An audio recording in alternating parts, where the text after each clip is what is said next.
ছাত্রনেতা শরীফ ওসমান হাদিকে যে গুলি করা হয়েছে তার তীব্র নিন্দা জানাই এবং সরকারকে বলবো, আমার যতটুকু মনে হয় একটি দূরের রাষ্ট্র আর একটি কাছের শত্রু রাষ্ট্র, তাদের সম্মিলিত চক্রান্তেই হাদির উপর গুলি করা হয়েছে।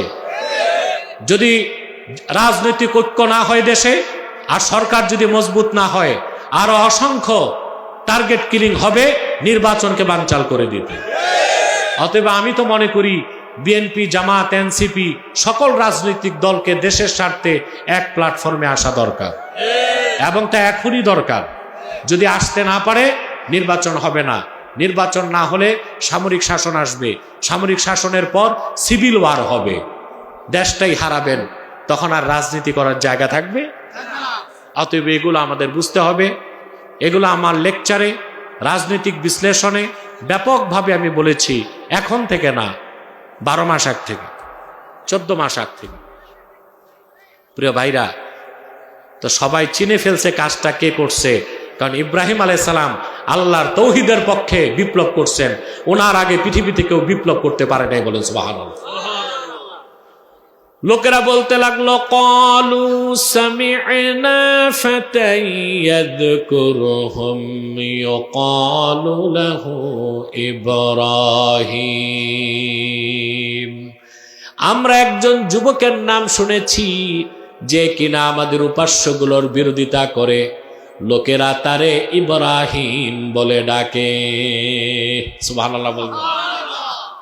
আনা হল ইব্রাহিম আলাইহিস সালামকে, কথা বুঝতেছেন? আনার পর ওরা বলল, ইব্রাহিম, আমাদের উপাস্যগুলোকে পিটায় পাটায় দুরস্ত করছো কি তুমি? তা তিনি তখন কৌশল অবলম্বন করলেন। তিনি বললেন, বাল ফাআলাহু কাবীরুহুম হাদা ফাসআলুহুম ইন কানু ইয়ানতিকুন, তাদের মধ্যে সবচেয়ে বড় যে সেই কাজটা করছে, যদি তারা কথা বলে মূর্তিগুলোর কাছে জিজ্ঞেস করো। এটা মিথ্যা হয় নাই, এটা হচ্ছে তাওরিয়া। এটা কি? কথা 3 প্রকার, একটা হচ্ছে সিদক, সত্য, আরেকটা হচ্ছে কাজিব, মিথ্যা, মাঝখানে হচ্ছে তাওরিয়া। ইমাম বাইজাবি বলেন, আল কালামুল্লাযী ইয়াহতামিলুল মা'নায়াইন, যেই কথাটা 2টা অর্থ রাখে, একটা মনে একটা বাইরে, এটাকে বলা হয় তাওরিয়া। কি বলা হয়? বিশেষ মুহূর্তে এইভাবে নিজেকে রক্ষা করার জন্য তাওরিয়া গ্রহণ করা কি যেতে পারে। কথা বুঝতেছেন? ইংরেজ খেদাও আন্দোলনে ভারত উপমহাদেশে এক বিখ্যাত আলেমের নাম আসে, তিনি হযরত মাহমুদুল হাসান দেওবন্দি রহমতুল্লাহ। নাম শুনছেন? হোসেন আহমদ মাদানী রহমতুল্লাহর ওস্তাদ। এবং ব্রিটিশ খেদাও আন্দোলন করে মাহমুদুল হাসান দেওবন্দি আর ওনার ছাত্র হোসেন আহমদ মাদানী দুজনই ইংরেজদের দ্বারা গ্রেফতার হয়েছেন আর মাল্টার কারাগারে 2 বছর কারাবাস করছে। কথা বুঝতেছেন? এই দেশের স্বাধীনতায় সবচেয়ে বেশি বড় অবদান পীর মাশায়েখ আলেম ওলামা। ব্রিটিশ খেদা আন্দোলনের নেতৃত্ব দিয়েছে আলেমরা। কথা বলেন। ব্রিটিশদেরকে তাড়ানোর কারণে 47-এ পাকিস্তান হয়েছে, তারই ধারাবাহিকতায় 71-এ বাংলাদেশ হয়েছে, যেটাকে বলা হয় 2 নেশন থিওরি, দ্বিজাতি তত্ত্ব। এই দ্বিজাতি তত্ত্বের কারণে বাংলাদেশ কি হয়েছে? একটা মুসলিম রাষ্ট্র হয়েছে। আর এখানে সবচেয়ে বেশি অবদান ছিল আলেম ওলামা পীর মাশায়েখদের। আর বিগত 15 বছর আলেম ওলামাকে স্বাধীনতার প্রতিপক্ষ বানানো হয়েছে, নির্যাতন করা হয়েছে, নিপীড়ন করা হয়েছে। আর বাংলাদেশে ভবিষ্যতে চেতনা ব্যবসা করতে দেওয়া হবে না। স্বাধীনতার চেতনা, একটাই শব্দ ছিল, স্বাধীনতা, চেতনা, মুক্তিযুদ্ধের চেতনা। বাংলাদেশের স্বাধীনতার মূল চেতনা ইসলাম এবং মুসলমান। ঠিক কিনা? এর বাইরে কোনো চেতনাকে আমরা মূল্যায়ন করতে চাই না। ওগুলো হচ্ছে চেতনা ব্যবসা। ওগুলো কি? ট্যাগিং করা, যে ও স্বাধীনতার পক্ষে, ও স্বাধীনতার বিপক্ষে। কথা বুঝেন নাই? প্রিয় ভাইরা, হযরতে মাহমুদুল হাসান দেওবন্দি, ইংরেজরা তাকে খুঁজতেছে, খুঁজতে খুঁজতে ইংরেজদের এজেন্ট আসছে মসজিদে, কিন্তু কে যে মাহমুদুল হাসান এটা জানে না।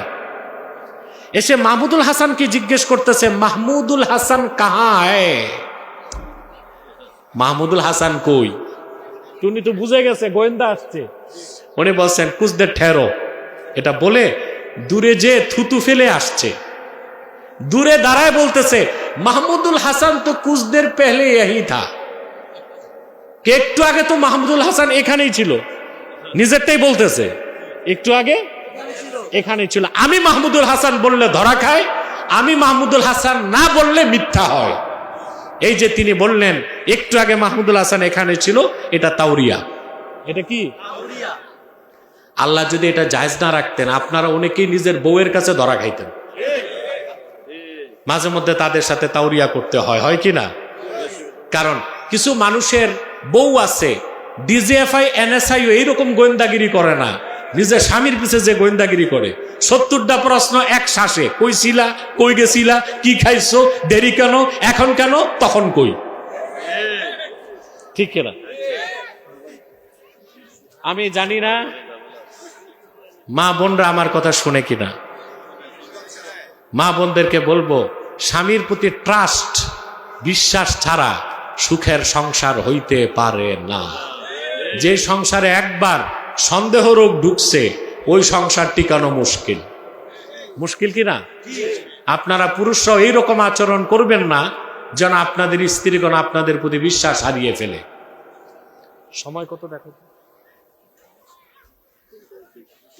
আমি বসেছি 1 ঘন্টা হয়ে গেছে, আর 10-15 মিনিট কষ্ট করবেন? কে কে হাত তুলে দেখান। আল্লাহ কবুল করুক, আল্লাহ মঞ্জুর করুক, বলুন আল্লাহুম্মা আমিন। প্রিয় বন্ধুগণ, কথা শুনতেছেন? এখন ওরা বলল ইব্রাহিম এদের সাথে কথা বলবো কেমন করে, এই মূর্তি তো কথা বলে না। ইব্রাহিম আলাইহিস সালাম বললেন যেগুলো কথাই বলে না এগুলো আবার খোদা হয় কেমনে? খাইছে আরেক ধরা। চলে গেছে বিষয়টা নমরুদের কাছে। সে তার মন্ত্রী পরিষদ ডাকলো, যে এইরকম ধৃষ্টতা করলো যে ইব্রাহিম, তার শাস্তি কি হওয়া উচিত।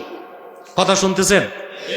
ওরা ক্যাবিনেটে সিদ্ধান্ত নিয়ে বলল, ক্বালু হাররিকুহু ওয়ানসুরু আলিহাতাকুম ইন কুনতুম ফাইলিন। শাস্তি একটাই, ইব্রাহিমকে আগুনে জ্বালায় দাও, আর তোমাদের উপাস্যদের সাহায্য করো যদি কিছু একটা করতেই চাও। যেই সিদ্ধান্ত সেই কাজ। বিশাল অগ্নিকুণ্ড নির্মাণ করা হলো, ইব্রাহিম আলাইহিস সালামকে আনা হলো। অগ্নিকুণ্ডে তাকে নিক্ষেপ করার জন্য কাঠের কামান বানানো হলো। কিতাবে যার নামে এসেছে মিনজানিক, বহুবচন মাজানিক। কাঠের কামানের হাতলে তাকে বসানো হলো, হাত পাও বেঁধে দেওয়া হলো। রশি ঘুরছে, কামান ঘুরছে, রশি কাটলেই তিনি আগুনে যাবেন। সত্যিকার অর্থে ইব্রাহিম কতটুক মুসলিম, আত্মসমর্পণ করছে কিনা আল্লাহ পরীক্ষা নিতে চাইলেন, পাঠায় দিলেন জিবরিলকে। আগুনের লেলিহান শিখা দাউ দাউ করে জ্বলছে। হযরত ইব্রাহিম দেখতে পাচ্ছেন কিছুক্ষণ পরই তিনি আগুনের কোলে চলে যাবেন। জিবরিল এসে ইব্রাহিমকে বললেন, ইব্রাহিম কিছুক্ষণ পর তুমি মৃত্যুর দিকে ধাবিত হতে চলছো, আগুনে তুমি চলে যাবে। ইব্রাহিম, আমি হলাম আল্লাহর সবচেয়ে শক্তিশালী ফেরেশতা, আমার নাম জিবরিল। আলাকা হাজাতুন ইয়া ইব্রাহিম, সাহায্য লাগবে কিনা বলো। প্রশ্ন করছে কে? জোরে বলেন। এবার হযরত ইব্রাহিম জবাব দিলেন, জিবরিল আমার সাহায্যের দরকার আছে, কিন্তু তোমার কাছে আমার প্রশ্ন, হাজাতুন ইলাইকা আও ইলাল্লাহ, সাহায্যটা তোমার কাছে চাইবো না যে আল্লাহর ভালোবাসায় তার তাওহীদের জন্যে আগুনে যাচ্ছি সে আল্লাহ রাব্বুল আলামিনের কাছে সাহায্য চাইব। তিনি যে আত্মসমর্পণকারী, আল্লাহর কাছে পূর্ণ আত্মসমর্পণ করছেন, সেই পরীক্ষায় তিনি উত্তীর্ণ হলেন। কথা বলে না। রশি কেটে দেওয়া হলো, তিনি দ্রুত চলে গেলেন আগুনের কাছে। আগুন তার শরীর স্পর্শ করার আগে তিনি পড়তে লাগলেন, হাসবিয়াল্লাহু ওয়া নি'মাল ওয়াকিল, আমার জন্য আল্লাহই যথেষ্ট আর তিনি উত্তম অভিভাবক। বলেন সুবহানাল্লাহ। পৃথিবীতে ইব্রাহিম আলাইহিস সালামের আগে এই দোয়াটা, এই কথাটা কেউ আর বলে নাই। সহিহ আল বুখারীতে এসেছে, আল্লাহর হাবিব ইরশাদ করেছেন, হাসবি আল্লাহু ওয়া নি'মাল ওয়াকিল ক্বালাহা ইব্রাহিমু হিনা উলকিয়া ফিন্নার। হযরত ইব্রাহিমকে যখন আগুনে নিক্ষেপ করা হয়েছে তখন তিনি সর্বপ্রথমে এই দোয়াটা পড়েছেন, হাসবি আল্লাহু ওয়া নি'মাল ওয়াকিল। সুবহানাল্লাহ বলেন।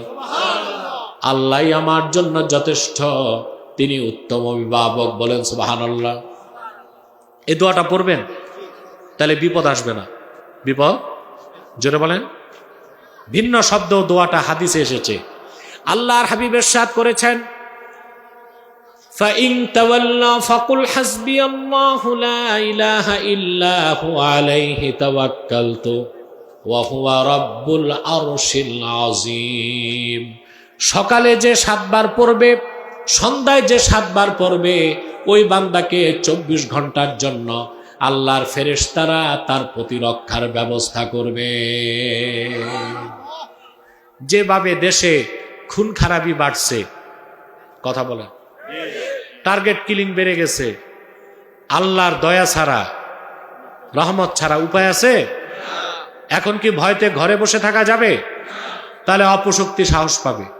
কিভাবে সাহস পাবে? না, আল্লাহ তাআলা সিদ্ধান্ত নেবার আগ পর্যন্ত কেউ আপনাকে মৃত্যু দিতে পারবে না, আর আল্লাহ যদি মারতে চান কেউ বাঁচায় রাখতে পারবে না। এই বিশ্বাস নিয়েই চলতে হবে আমাদেরকে, ঠিক কিনা বলেন? এই দোয়াটা পড়বেন, ফাইন তাওয়াল্লাউ ফাকুল হাসবিয়াল্লাহু লা ইলাহা ইল্লা হুয়া আলাইহি তাওয়াক্কালতু ওয়া হুয়া রাব্বুল আরশিল আযীম। সকালে যে 7 বার পড়বে, সন্ধ্যায় যে 7 বার পড়বে, আল্লাহর হুকুমে 24 ঘন্টার জন্য সে ল্যামিনেটেড হয়ে যাবে।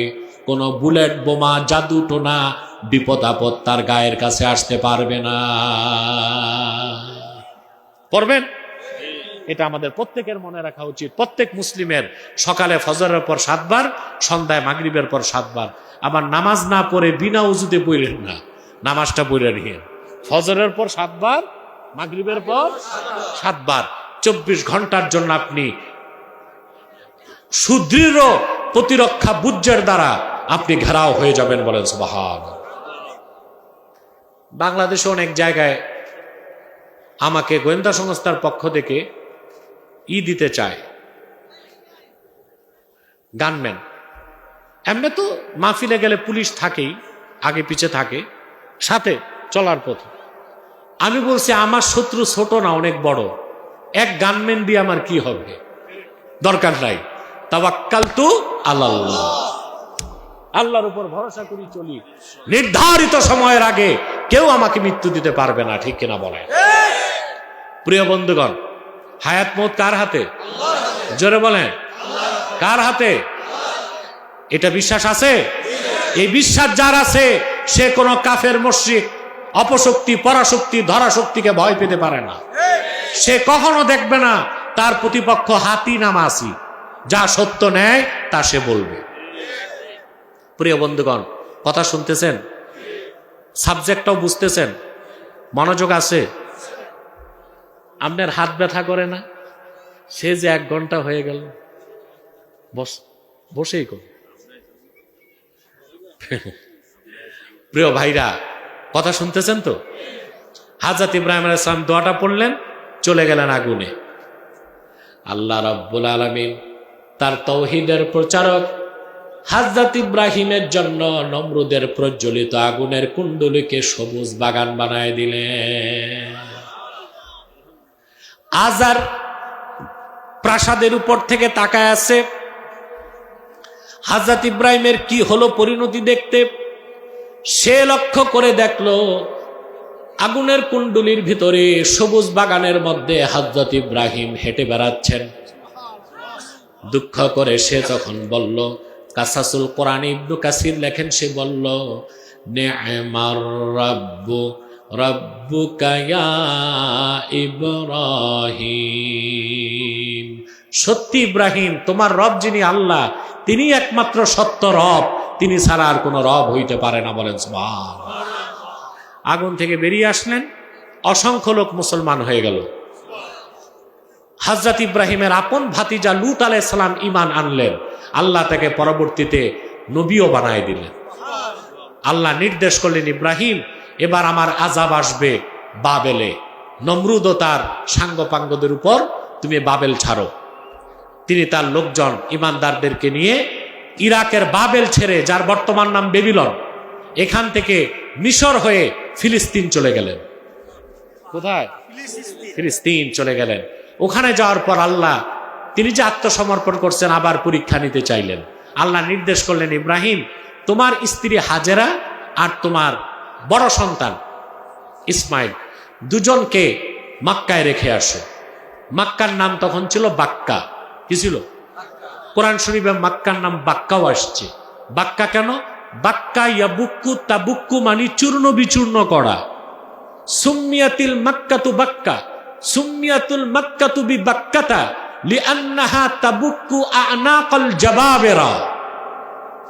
রাসূলুল্লাহ সাল্লাল্লাহু আলাইহি ওয়াসাল্লামের আগমন করেছেন মক্কায় ১৫০০ বছর আগে। সেই জন্য জগৎ সৃষ্টির শুরু থেকে আজ পর্যন্ত মক্কায় যে অত্যাচারী শাসক ঢুকতে চাইছে, মক্কা তাদের গর্দান চূর্ণ করে দিচ্ছে। কিয়ামত তক ঢুকতে পারবে না, বলেন সুবহানাল্লাহ। তিনি নিয়ে গেলেন তার স্ত্রীকে, তার সন্তানকে বাক্কায়। কোনো প্রশ্ন করলেন না, আল্লাহর কাছে কোনো প্রশ্ন। এর নাম ইসলাম। এর নাম কি? আর ব্যক্তি মুসলিম, আত্মসমর্পণকারী। তিনি গেলেন মক্কায়, নির্জন নিভৃত জনমানব শূন্য মক্কায়, কোনো মানুষ নাই তখন, আশেপাশে লোকালয় নাই। তিনি সাফা পাহাড়ের এক পাশে জমজম কূপ, যেখানে হযরত হাজেরাকে বসালেন, কোলে বাচ্চাটাকে দিয়ে মুখ ফিরিয়ে চলে যাচ্ছেন। বুখারী শরীফের হাদিস, ফানাদাতহু উম্মু ইসমাইল, হযরত ইসমাইলের মা, তার মানে হাজেরা, পিছন দিক থেকে ইব্রাহিম পয়গম্বরকে ডাকলেন। একবার, দুইবার, তিনবার ডাকার পর হযরত ইব্রাহিম ঘুরে তাকালেন আর বললেন, কি জানতে চাও? হযরত হাজেরা বললেন, আমাদেরকে মা আর ছেলেকে নির্জন মরুভূমিতে রেখে যাচ্ছেন, এটা কি আপনার সিদ্ধান্ত না আল্লাহ রাব্বুল আলামিনের ফয়সালা জানতে চাই। হযরত ইব্রাহিম বললেন, হাজেরা মনে রেখো, আল্লাহর খলিল ইব্রাহিম আল্লাহর হুকুমের বাইরে একটা কদমও ফেলতে পারে না। হযরত হাজেরা বললেন, তাহলে আমিও আল্লাহর সিদ্ধান্তে রাজি হলাম, খুশি হলাম। চলে গেলেন ইব্রাহিম আলাইহিস সালাম। তারপরে আপনারা জানেন 7 বছর পার হয়েছে। কত বছর? আল্লাহ বলেন, ফালাম্মা বালাগা মাআহু সাইয়া, অর্থাৎ ইসমাইল যখন দৌড়াদৌড়ির বয়সে পৌঁছলো, এই সময় ইব্রাহিম আলাইহিস সালাম ফিরে আসলেন। এসে দেখেন আর মক্কা নির্জন কোনো এলাকা নয়, মক্কা নগরী তৈরি হয়ে গেছে। সুবহানাল্লাহ, সুবহানাল্লাহ। আপন সন্তান ইসমাইলকে বুকে জড়ায় ধরলেন। এত বছর পর সন্তানকে পেয়ে বুকে জড়ায় ধরলেন। সন্তানের ভালোবাসা কলিজায় ঢেউ সৃষ্টি করছে। আল্লাহ আবার চাইলেন পরীক্ষা নিতে, কি রকম আত্মসমর্পণ দেখবেন আল্লাহ, ফেরেশতাদের দেখাবেন। সুবহানাল্লাহ। আল্লাহ রাব্বুল আলামিন পরপর 3 রাত স্বপ্ন দেখালেন, ইব্রাহিম তোমার সবচেয়ে প্রিয় যে জিনিস সেটারে কোরবানি করো। 3 দিন স্বপ্নে দেখার পর তিনি বুঝতে পারলেন আল্লাহ কি চাচ্ছেন। তিনি আপন সন্তানকে ডেকে বললেন, ক্বালা ইয়া বুনাইয়া ইন্নী আরা ফিল মানামি আন্নী আযবাহুক ফানজুর মাযা তারা। প্রিয় বৎস সন্তান, আমি স্বপ্নে দেখি আমি তোমাকে জবাই করছি, চিন্তা করে দেখো কি করব। হযরত ইব্রাহিম পয়গম্বর ছিলেন, তার ছেলে ইসমাইলও পয়গম্বর ছিলেন। ইসমাইল বুঝতে পেরেছিলেন তার বাবা নবী, নবীর স্বপ্ন স্বপ্ন না, সেটা হয় ওয়াহি। তিনি বললেন, বাবা, ইয়া আবাতি ইফআল মা তুমার, যা আদেশ পাইছেন তা করেন, আমি প্রস্তুত আছি। তারপর আপনারা জানেন মিনাতে যেয়ে তিনি সন্তানের হাত পাও বেঁধে ছুরি ধরছেন। বাবার হাতে ছুরি, সন্তানের গর্দান কাটবেন। আহা, সেই দৃশ্যের কথা কোরআনে আল্লাহ বলেছেন, ফালাম্মা আসলামা ওয়া তাল্লাহু লিল জাবিন। পিতা পুত্র দুজনেই যখন আত্মসমর্পণ করলো, আল্লাহ দ্বিবচন ব্যবহার করছেন, ফালাম্মা আসলামা, পিতা পুত্র দুজনই যখন আত্মসমর্পণ করে ফেললো, পিতা যখন সন্তানকে চিৎ করে শুইয়ে দিল জবাই করতে, আল্লাহ বলেন পরীক্ষা হয়ে গেছে। আমি ডাক দিয়ে বললাম, আল্লাহ ডাক দিয়ে বলেন ফানাদাইনাহু আইয়া ইব্রাহিম قد صدقت الرؤيا إنا كذلك نجزي المحسنين। আল্লাহ বলেন আমি আকাশ থেকে ডেকে বললাম, রে ইব্রাহিম, আর গর্দান কাটার দরকার নাই, তোমাদের দুজনেরই ইসলাম আমি দেখেছি, পূর্ণ আত্মসমর্পণ তোমরা করেছো, ইসমাইলকে জবাই করার দরকার নাই। জান্নাত থেকে আল্লাহ দুম্বা পাঠায় দিলেন, তিনি জবাই করলেন। আমার ভাইয়েরা, ইব্রাহিম আলাইহিস সালাম আত্মসমর্পণের 10টা পরীক্ষা দিয়েছেন। কয়টা? আল্লাহ কোরআন কারীমে বলেন ওয়া ইযবিতালা ইব্রাহিম রাব্বুহু বিকালিমাতিন ফাআতাম্মাহুন ক্বালা ইন্নী জাঈলুকা লিন-নাসি ইমামা। স্মরণ করুন, ইব্রাহিমের রব যখন তার পরীক্ষা নিলেন, প্রত্যেকটি পরীক্ষায় তিনি উত্তীর্ণ হলেন। আল্লাহ ডেকে বললেন, ইব্রাহিম, তোমাকে আমি মানব জাতির নেতা বানায় দিলাম। বলেন সুবহানাল্লাহ। তিনি মুসলিম জাতির জনকের সম্মান পেলেন। আল্লাহ বললেন, পুরস্কার হচ্ছে ইব্রাহিম, তুমিও তোমার সন্তান ইসমাইল মিলে এবার আমার ঘর কাবা বানাও। আত্মসমর্পণ কিভাবে করতে হয় শিখলেন? আমার ভাইয়েরা, সেজন্য আল্লাহ রাব্বুল আলামিন আমাদের পরিচয় দিয়েছেন, আমরা মুসলমান। আমরা কি? আল্লাহ রাব্বুল আলামিন আমাদের মুসলিম হতে বলেছেন। মনে রাখবেন, আল্লাহর আখিরি নবী মুহাম্মদ সাল্লাল্লাহু আলাইহি ওয়াসাল্লাম ১৫০০ বছর আগে আল্লাহর কাছ থেকে যে দ্বীন এনেছেন, সেই দ্বীনকে বিশ্বাস করার নাম হচ্ছে ঈমান, আর সেই দ্বীনের অনুসরণ করার নাম হচ্ছে ইসলাম। আপনি ঈমান আনার পরে জীবনের সকল ক্ষেত্রে যখন দ্বীন ইসলামের তাবেদারি করবেন, তখনই আপনি পরিপূর্ণ মুসলিম হতে পারবেন।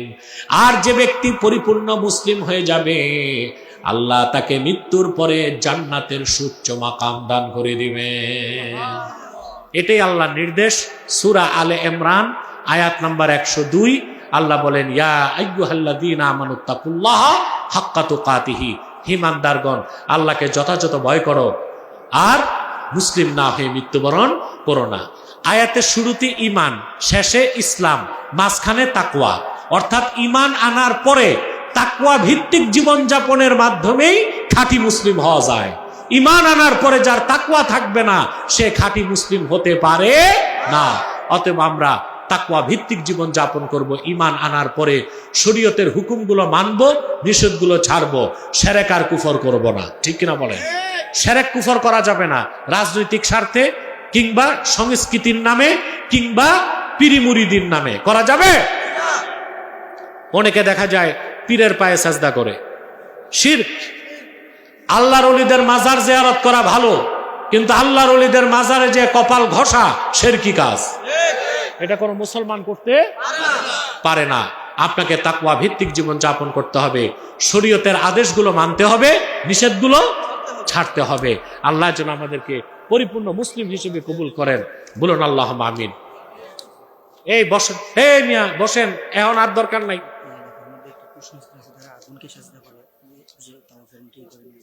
ডান বল, টাইম কত? অনেক সময় হয়ে গেছে, এখন আজান হয়ে যাবে আসরের। আমাদের এক ভাই প্রশ্ন করেছেন, বিশাল আকৃতির গাছের গুড়ি আগুনে পুড়িয়ে লোক জমায়েত করে এবং নবজাতক শিশু এনে আগুনে সেক দেয়, এসব শিরক। মূর্তি পূজার মতো শিরকি কাজ, এটা হচ্ছে আগুন পূজা। এই এলাকায় হয়। এই শিরকি কাজ হতেও দিবেন না, করতেও যাবেন না। এটা হচ্ছে আগুনের পূজা। কিসের পূজা? শিরক, শিরকে আকবার। আপনি যদি শিরকের গুনায় লিপ্ত হন, আপনি কখনো মুসলমান হতে পারেন না। আমাদের এলাকায় বাউল সম্প্রদায়ের সংখ্যা বেশি, তারা গাছের আগুন দিয়ে অগ্নি পূজা করে। এই জন্য তো বাউল মানি ফাউল। বাউল যারা লালনের আকীদায় বিশ্বাসী, এরা মুসলমান না, এরা লালনের ধর্ম মানে, ইসলামকে মানে না। এই বাউলদের বড় যেটা, এটা তো জেলে আছে। কোথায় আছে না? আচ্ছা, গান বাদ্য করার কারণেই আলেমরা খেপছে, না আল্লাহর শানে বেয়াদবি করার কারণে? আমরা তার মৃত্যুদণ্ড চাই। তার পক্ষ নিছে আবার ফরহাদ মজহার, এটা আরেকটা ভণ্ড বুদ্ধিজীবী। চিনেন ফরহাদ মজহার? ও বলে সে মুসলিম না হিন্দু সে জানে না। আমি বলি তুমি হিন্দুই, তোমারে আমরা মুসলমান বলতেও চাই না। খালেদ মহিউদ্দিনের সাথে সে টকশোতে যে আমার সমালোচনা করে, বুঝলেন, খুব আমার বিরোধিতা করছে। আমারে সরকার গ্রেফতার করে না কেন, অ্যারেস্ট করে না কেন? তারপর খালেদ বলছে তা আব্বাসী সাহেব তো চ্যালেঞ্জ করছে, আপনি বসেন। বলে না, তার সাথে বসবো না। আমিও বলে দিছি ফরহাদ, ও যদি ইউরোপ আমেরিকায় ওর বাবা দাদাদের লেখা দর্শনের সব বই মুখস্থ করে আসে, আমার সাথে আধা ঘন্টা টিকবে না ইনশাআল্লাহ। আরেক বাউল আছে আব্দুল লতিফ সরকার, সে আবার আমাকে আবদার করছে আদবের সাথে যে আসলে গান বাদ্য যদি হারাম হয়, আমরা 1 লক্ষ বাউল আছি, আমরা ছেড়ে দিব। তাৎক্ষণিক আমি প্রস্তাব নিয়ে বলছি ঠিক আছে, তো বর্ষ আমি বুঝাই দিই। তো সে বলছে নির্বাচনের পরে নাকি চিন্তা করবে। চিন্তা করুক, করতে থাক।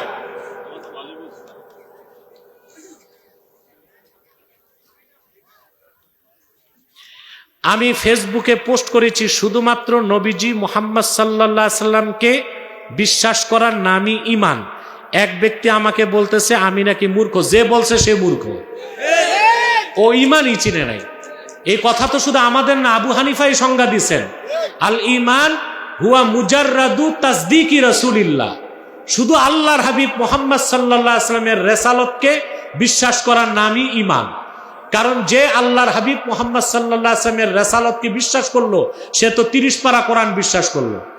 যে 30 পারা কোরআন বিশ্বাস করলো, সে তাওহীদকে বিশ্বাস করলো, আখিরাতকে বিশ্বাস করলো, ঈমানের সব বিশ্বাসই সে করে ফেললো। তে এত দামি কথা বুঝার জ্ঞান ওই লোকটার হয় নাই যে তোমাকে মূর্খ বলছে, ও নিজেই মূর্খ।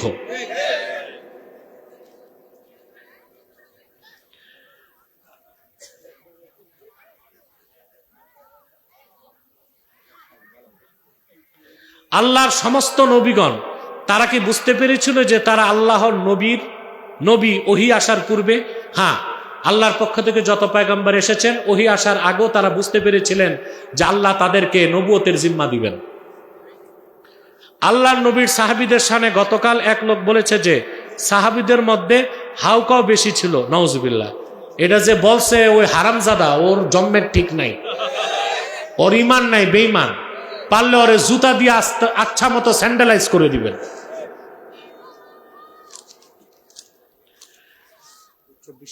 আল্লাহ করিম কবে, কোথায়? আগামী 24শে ডিসেম্বর করিকান্দি আসবো রাতে, এশার পরে ইনশাল্লাহ। 11ই জানুয়ারি আসবো কারামতি আরাবিয়া মাদ্রাসা, আমার ছাত্র সজীবের এখানে। এটা কোথায়? বাদাকান্দি। আসুন ভাইরা, দোয়া করি, একটু সালাতো সালাম পড়ে নেই, যেন আল্লাহ আমাদের দোয়া কবুল করেন। মহব্বতে সাল্লাল্লাহু আলা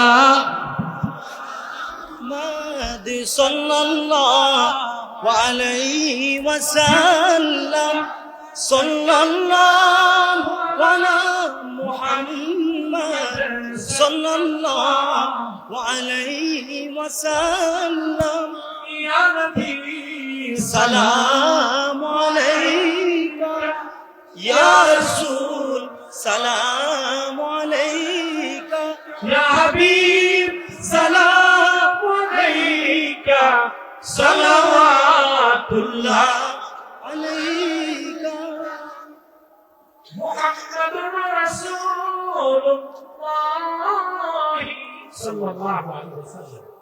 খাতামাল্লাহু বিহিন নুবুওয়াহ ওয়া হাকামান লা নবিয়্য বা'দাহু, ইয়া নবী সালাম আলাইকা, ইয়া রাসূল সালাম আলাইকা, ইয়া হাবিব সালাম আলাইকা, সালাওয়াতুল্লাহ আলাইকা। كشف الدجى بجماله حسنت جميع خصاله صلوا عليه وآله। প্রিয় ভাইরা বসেন, মুনাজাত একসাথে করেন। যা দাঁড়ায় আছো বসো মুনাজাতের আগে।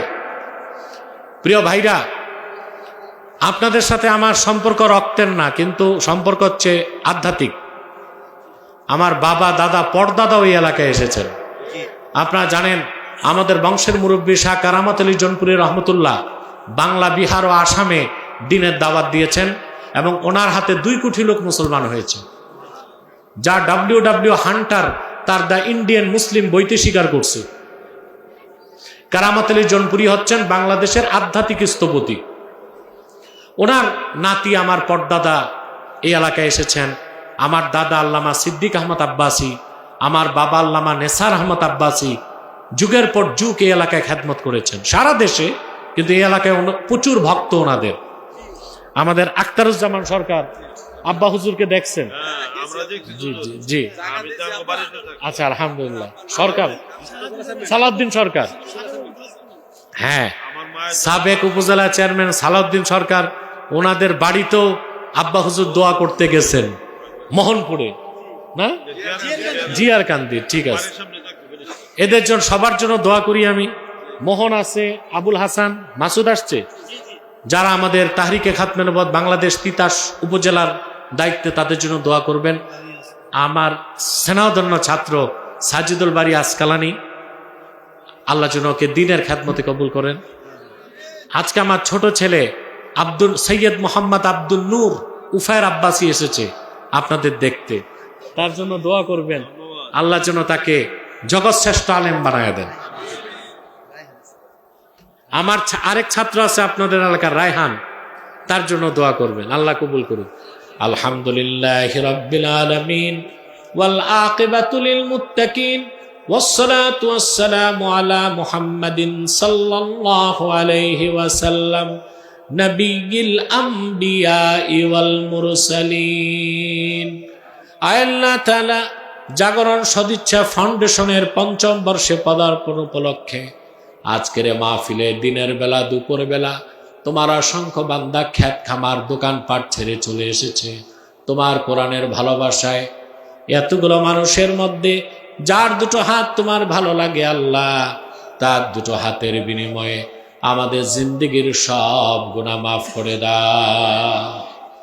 হৃদয়ের গভীর থেকে দোয়া করি আল্লাহ, তোমার আখিরি নবী নূর নবীজি আমার মুহাম্মদ মুস্তাফা সাল্লাল্লাহু আলাইহি ওয়াসাল্লাম আজ থেকে ১৫০০ বছর আগে দুনিয়ার থেকে বিদায় নিয়েছেন। হায়াতুন নবী হিসেবে জান্নাতুল ফেরদৌস রওজা মুবারকে বিশ্রাম নিয়েছেন।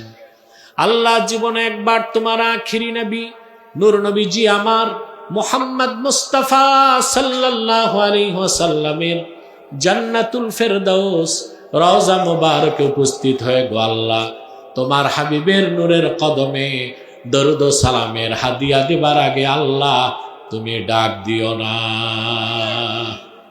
আল্লাহ তাআলা একবার বা একাধিকবার যারা সোনার মদিনায় নূরের মদিনায় যেতে পেরেছি আল্লাহ, জীবনে বারবার তোমার আখিরি নবী নূর নবীজি আমার মুহাম্মদ মুস্তাফা সাল্লাল্লাহু আলাইহি ওয়াসাল্লামের নূরের শহর মদিনাতুল মুনাওয়ারা জিয়ারতের জন্য তাদের কপালটা খুলে দাও।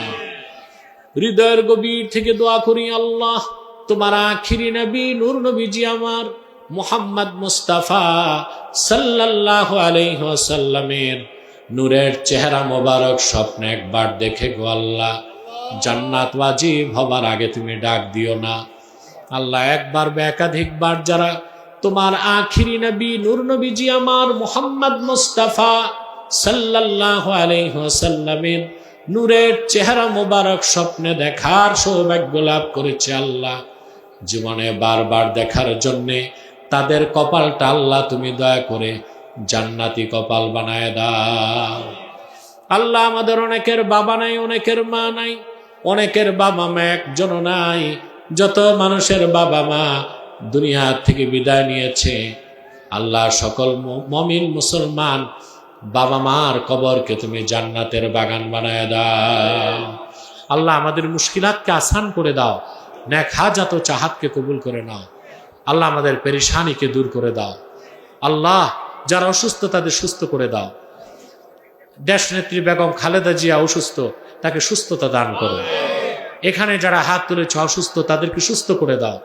আল্লাহ এই দেশের প্রতিটি মুসলমানকে দুরারোগ্য ব্যাধি থেকে বাঁচাও, আসমানি দুনিয়াবি বালা মুসিবত থেকে বাঁচাও।